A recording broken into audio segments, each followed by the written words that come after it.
গতকাল যখন এখানে অগ্নিকাণ্ডের ঘটনা ঘটে তখন খুব আতঙ্কিত হয়ে এখানকার বাসিন্দারা, এই কড়াইল বস্তির বাসিন্দারা কিন্তু এখান থেকে বের হয়ে গিয়েছে এবং এই মুহূর্তে এখানে কিন্তু কোনো বিদ্যুতের সংযোগ নেই, যার কারণে এখানে আমরা দেখতে পাচ্ছি যে অন্ধকারের ভেতরেই এখানকার যে সকল বাসিন্দা রয়েছে তারা কিন্তু তাদের সময়কে যাপন করছেন। এই মুহূর্তে আমরা যেটি দেখছি এটি আসলে এখানকার এই পোড়া যে ধ্বংসস্তূপ, সেই ধ্বংসস্তূপের মধ্য থেকে এসব যেগুলো পুড়ে গেছে সেগুলো আসলে বের করে নিয়ে যাওয়া হচ্ছে এবং এগুলো বের করে নিয়ে যাওয়ার পরে হয়তো বা এখানে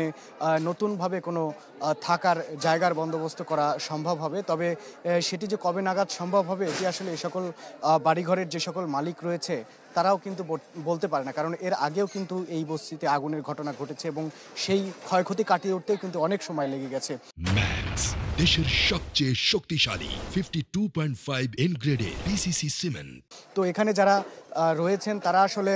এই খোলা আকাশের নিচেই তারা তাঁবু টাঙিয়ে অথবা মাটিতে কিছু একটা পেতে সেখানে কিন্তু মাথা গোজার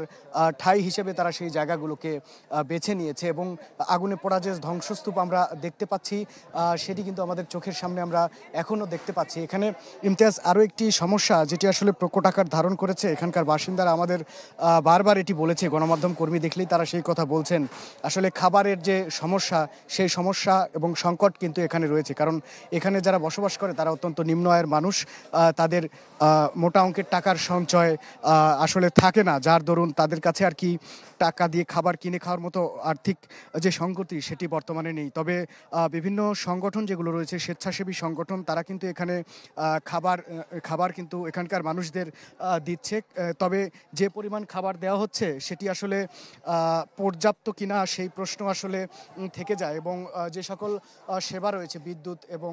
অন্যান্য সেবা থেকে তারা কিন্তু এই মুহূর্ত পর্যন্ত কিন্তু তারা কিন্তু বঞ্চিত এবং শুকনো খাবারের অভাব রয়েছে এবং এখানকার যে দু একটি দোকান খোলা রয়েছে সেগুলোতে কিন্তু শুকনো খাবার কিনতে এখানকার স্থানীয় বাসিন্দাদের প্রচণ্ড ভিড় লক্ষ্য করা গেছে। ইমতিয়াজ, অনেক ধন্যবাদ মাহবুবুর রহমানকে, আমাদের সাথে যুক্ত হয়েছিলেন রাজধানীর কড়াইল বস্তির সবশেষ আপডেট তিনি জানাচ্ছিলেন।